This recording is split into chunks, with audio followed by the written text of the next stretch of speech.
Fala aí, pessoal, bem-vindo ao canal Fala Professor, né?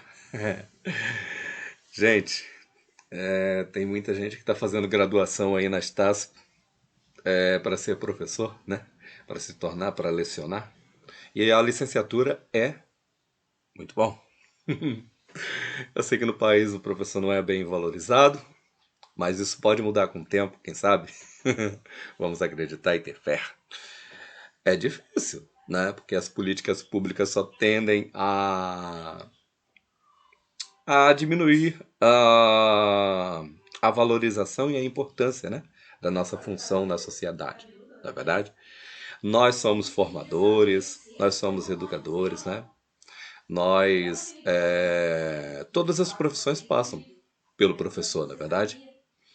Então a nossa profissão, ela é importantíssima, né? E é uma profissão que tem que ser valorizada, mas isso vai depender muito de nós, né, como professores, é, saber, né, lutar pelos nossos direitos, nos valorizarmos, né, e fazendo formação, pós-graduação, e isso aí é uma ótima forma de valorização, tá? Eu ainda sonho no país, um país em que o professor vai voltar a ter vai ser respeitado como era no passado, né? Você sabe muito bem que na sala de aula o professor já não tem mais aquele respeito que tinha no passado. Eu trabalho como professor desde 2011. São 22 anos aí de profissão do ensino fundamental, tá? E olha que é o Fundamental 1, com crianças de 7, de 6 até 12 anos, 13, 14. Eu peguei aluno de 15 anos, né? Porque alunos que com defasagem, né, de idade séria. Então eu já dei aula para alunos de até alunos de 16, 17 anos, né? Então eu conheço muito bem essa área e sei que é uma área assim que se você não tiver amor à profissão, se você não tiver um interesse não tiver o ideal de contribuir para a vida para melhorar a situação, né, da, dos alunos. Porque você passa 4 horas com o aluno na sala de aula, não é verdade? E isso durante toda a semana, com exceção dos feriados, dos recessos, e você passa a ser tipo que um pai, você passa a ser tipo que fazer parte, ser da família daquela criança. Tem crianças que veem em você um pai, verdade. E uma mãe, no caso de professoras, a minha área predominantemente a gente vê mais professoras que professores, né? O ensino fundamental 1, tem bastante professoras. Eu diria que é 98% professoras e uns 2% aí professores, tá? Ainda é uma área que tem muitas mulheres, não é verdade? E eu digo para você que faz a diferença, porque as séries iniciais são as séries que precisa muito daquele olhar feminino, né? De que o homem muitas vezes não tem, né? Daquela psicologia feminina, de entender, de saber lidar com situações, problemas, não é verdade? E é uma coisa maravilhosa. Às vezes eu vou para a escola com problema, né? E quando um aluno, uma aluna, um daqueles pequenininhos me recebe com um abraço, aquele abraço assim carinhoso, né? Quando ela, quando a criança gosta de você, não é falso, né? É um gostar assim, singelo, puro, entendeu? E aquele abraço parece que passa uma energia muito boa, assim, que você acaba esquecendo os problemas, um pouco dos problemas, né? Então é uma profissão muito bonita trabalhar, principalmente nas séries iniciais. Eu acho que o professor de Fundamental 1 e principalmente da educação infantil, falo isso porque eu já dei aula até para o prézinho, né? Pré 1. Não foi aula assim, foi aula de projetos, né? E como é difícil trabalhar com pré, gente, né? Principalmente creche, né? As crianças lá têm necessidades, às vezes, né? E eu, como homem, né? Muitas vezes a menininha queria ir ao banheiro, então tinha sempre um auxiliar para levar a menina, né? E os meninos, às vezes, eu ia lá, levava, né? E às vezes pegava a criança, tinha que te limpar o nariz escorrendo, né? Daquela secreção que sai do nariz. Você não pode ter nojo, não. E às vezes até higienizar também o bumbumzinho da criança, tá? Aí uma professora esses dias falou: Ah, não tá no contrato isso não. Não tá no contrato, mas você tem que fazer, sabe, né? Você tá trabalhando com criança. Imagine um filho seu ali naquele momento ali, não sabendo, né? Com as calcinhas, não sabendo nem suspender as calças. Então, quem trabalha com educação infantil, pré e com maternal, para mim merece ganhar muito bem mesmo, tá? Do que as outras séries, tá bom? Porque a gente vê que você tem que ser tudo, você tem que dar carinho, tem que dar afeto, tem que pegar no colo quando a criança está chorando, você tem que saber identificar problemas na criança, se ele tem algum problema de visão, se ele tem algum problema cognitivo, uma. São vários problemas que a gente estuda, né? E nem todos os problemas a gente consegue identificar, mas a gente tem alguns sintomas que a gente acaba tendo que encaminhar pro psicólogo, psicopedagogo para poder analisar aquela criança para ver se tem aquele problema. Então a escola é fundamental para identificar esses problemas precocemente para ajudar os pais a encaminhar essa criança para um especialista, entendeu? Então a escola é fundamental. Nós passamos 3 anos aí de afastamentos, né, da escola. A criança não teve contato uma com a outra. Houve aula online, né? E a educação infantil passou por realmente foi um golpe muito forte, né? Porque, sabe, aquele processo de pegar no lápis, de ter que segurar, de ter que trabalhar aquela coordenação fina e tudo, não passaram por nada disso. Tem aluno que no primeiro ano não conhece em letra nenhuma, não sabe nomear, não sabe apontar, não sabe identificar as próprias letras do nome. Às vezes nem o nome consegue escrever direitinho, tá? Foram feitos trabalhos online, mas fica difícil. A dinâmica de sala de aula não consegue ser substituída por uma dinâmica online. Por isso que eu falo, o professor ele jamais será substituído por aplicativo, por nada por máquina nenhuma. O fator humano é imprescindível, é indispensável. A gente tem que ter uma noção, tem que olhar na criança, ver qual o problema, trabalhar a questão do afetivo da criança, entendeu? É muito importante isso.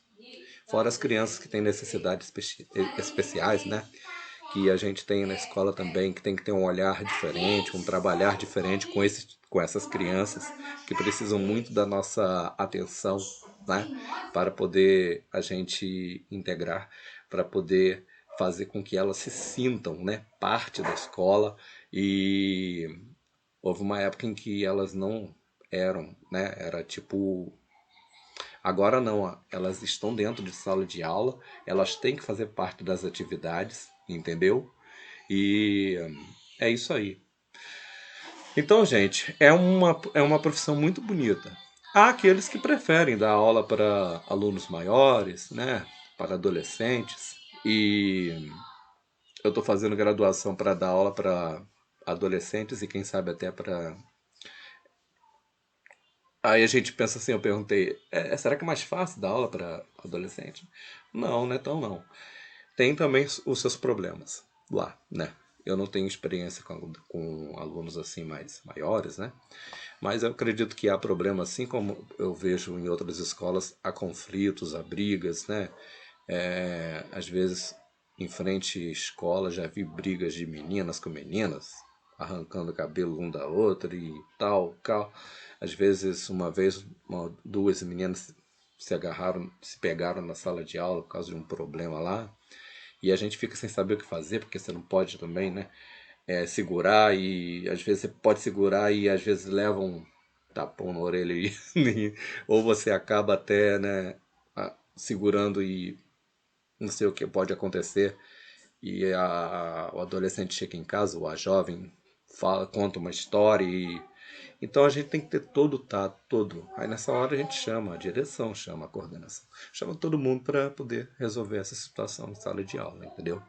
É muito complicado lidar com isso, entendeu? Então é muito bonito. Você adquire muita experiência, você adquire como lidar com o ser humano, você se. Sinceramente, é uma profissão bonita mesmo, tá? Agora, tem que gostar, né? E o tempo também vai pesando, tá? Eu tô querendo já 21 anos trabalhando com Fundamental 1. Eu agora tô pretendendo, assim, dar aula para alunos maiores agora, de inglês, para poder. Porque para trabalhar com crianças tem que ter muita energia. Criança, ela tá a 220.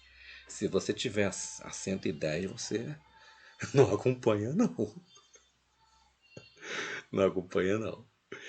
Então, assim, eu tô sentindo que a minha voltagem tá caindo, né? Então, no início foi, eu tava 220 e a criança também tava e tal, e tal, e tal, e tal. No começo foi muito bom, assim, foi interessante, entendeu? Eu já trabalhei como alfabetizador, sou alfabetizador, já alfabetizei alunos que hoje já são mães e pais, né? Talvez até alguns são, já são até avós. Mas acho que não chegou a ser avó ainda não. E assim, é muito compensador, né? Quando você vê um aluno que você alfabetizou se dando bem, né? Claro que há aqueles casos também daqueles alunos que já tive alunos que eu alfabetizei que hoje estão na cadeia. Muitos faleceram, alguns faleceram, né? E é triste, uma lembrança muito triste, assim, de, sabe, né? Coisas da vida. Quando você trabalha muito tempo, você vai acumulando coisas alegres, conquistas, né? E assim também algumas perdas. Você vê que não dá para salvar todo mundo, não dá. E outra coisa que eu gostaria de falar com vocês é sobre a questão da tudo que a gente aprende aqui. Vou mostrar para vocês aqui, né? Esses conteúdos que a gente aprende. Perdoem. Eu não quero que esse vídeo se torne muito grande, mas com toda a experiência que eu acumulei, gostaria de passar para vocês aí, né? Não sou especialista em nada, só tenho algumas experiências, entendeu? Você hoje está fazendo a faculdade, está estudando educação, cultura e diversidade, isso aí. Todos que fazem licenciatura realmente têm que estudar isso. E tem outras matérias de didática, tem algumas de psicologia, da educação. A psicologia é muito importante porque ela trouxe muita base, né? E, mas alguma coisa eu digo para você, que tudo isso aí é teoria, né? E na prática é bem diferente. Não vem com a cabeça cheia de teoria, cheia de conceitos filosóficos, psicológicos, achando que vai entender toda a realidade, que entende o aluno. Não vem olhando o aluno com essas fórmulas, com esses conhecimentos, não. É claro que ajuda muito, entendeu? Para você preencher uma ficha, dizer que aquele aluno apresenta determinadas características, que ele está num nível sei lá o que, entendeu? Sensório motor, isso não se usa. Até porque isso é importante você entender quando o aluno está no sensório motor, não é? Como o Piaget trouxe as fases tem alguns pensadores, Emília Ferreira também, na área para identificar o nível, a fase da escrita da criança, né? E tudo isso você vai perceber que não vale nada, entendeu? Isso aqui é importante para quando você vai fazer uma prova de concurso, que vai cair isso aí mesmo. Eles vão fazer perguntas sobre leis, né? Referentes à educação, a lei tal, isso e aquilo, segundo o pedagogo tal, o filósofo, seja o que for, entendeu? O cara lá que estudou isso, entendeu? Isso é importante para poder você passar numa prova. O fato de você passar numa prova não vai determinar que você será um bom professor em sala de aula, não. Isso eu digo com certeza. Tem muitas pessoas que não têm tanto conhecimento, pessoas que não têm muita formação e que conseguem alfabetizar crianças em casa. Já vi caso de mães alfabetizar sem terem conhecimento, formação de nada. Alfabetizou, a criança já chegou lendo em casa. Enquanto muitos professores, às vezes, né, estudam tudo, e não conseguem alfabetizar. Existem casos de crianças que são difíceis de alfabetizar. Eu tive alunos que levaram 3 anos para serem alfabetizados, trabalhando ali, entendeu? É aquele aluno que você ensina para ele, assim, o som da letra A, manda ele fazer o desenho da letra A, seja lá como for, de massinha, ou antigamente a gente usava tipo uma caixinha de areia, né, para a criança desenhar. Hoje a gente tem recursos, né, de internet, essas coisas assim. A criança pode desenhar no tablet ou fazer. E daqui a 3 dias você pergunta à criança: que letra é essa? A criança, não sei. Tem crianças assim. As fases de aprendizagem são diferentes para todo mundo. Teve um aluno meu que eu falei para a diretora, eu falei, ó, o professor que alfabetizar essa criança merece ganhar um prêmio. O que aconteceu? Essa criança foi parar na minha sala. Nossa, mãe. Eu lembro do nome dele. Hoje ele tá grande. Tá um menino, assim, não tá envolvido com nada errado, mas ele tinha um problema cognitivo, entendeu? Tinha um problema cognitivo. Ele não aprendia como todo mundo aprendia. Nossa, eu trabalhei com ele, trabalhei. Fui trabalhando a questão afetiva, sabe? Vocês têm que conseguir atingir, a... elevar a autoestima da criança. Criança sem autoestima, a criança não aprende nada. Criança que só ouve em casa a mãe e o pai falar, você é burra, você não consegue ler, seu irmão é mais novo e já está lendo. Ah lá, a sua coleguinha lá, a sua coleguinha já está lendo, já está tudo, e você não consegue ainda, por quê? Se você fizer isso, essa criança não vai aprender a ler nunca. Ela vai achar que ela é incapaz. E quando a criança interioriza, internaliza isso, é difícil de reconstruir um ego destruído. Então eu digo para você, mamãe, elogie, valorize qualquer avanço que seu filho der com relação ao conhecimento. Mesmo que você olhe assim, vê um desenho assim de uma letra assim mal formada, elogie. Meu filho, você está melhorando, que bom. Você já está conseguindo fazer assim. Isso vai elevando a autoestima da criança e a criança vai se sentindo capaz de fazer mais, de ir além, entendeu? Então a gente. Eu já peguei muito aluno que disse: tio, eu sou burro. Quem disse isso? É porque toda vez que em casa vão me ensinar, eu ouço, ou me dizem que eu sou burro. Eu sou burro, tio. Gente, e para construir isso é difícil, né? Aí, professor, você tem que ter poderes mágicos nessa hora. Você tem que influenciar essa criança a perceber, a reconstruir aquele ego destruído, entendeu? Aquele ego. Não é culpa dos pais, não, sabe por quê? Porque eles foram criados assim, entendeu? E quando a gente é criado de uma forma, a gente acha que é normal, né? E que tem que ser assim, E muitas vezes até é bem intencionado, né? Às vezes a pessoa fala assim, é para dar um choque, tratamento de choque, né? Para ver se a criança desperta. Não, não faça isso não. Não funciona não. Para algumas crianças até pode ser que funcione às vezes, né? Porque a gente sabe que aquela criança é preguiçosa, né? A gente dá tipo, mas tem criança que não, que realmente são a autoestima está, ó, lá embaixo. Então é preciso trabalhar. Então, gente, ter conhecimento dessas matérias aí é importante para passar em concursos públicos, entendeu? É por isso que eu estou estudando, estudo, já fiz concursos públicos, alguns, né? O último que fiz agora eu não consegui, mas caiu muita coisa, entendeu? Que eu parei de estudar. Que a experiência aqui de sala de aula é o que conta, né? Se é importante para a sua. Cada experiência é muito importante, mas você adquire com o tempo.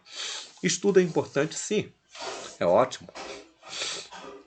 Se você for escrever um livro, se você for, né, escrever uma qualquer coisa assim, entendeu? Ou for para a área para a parte da orientação pedagógica, né?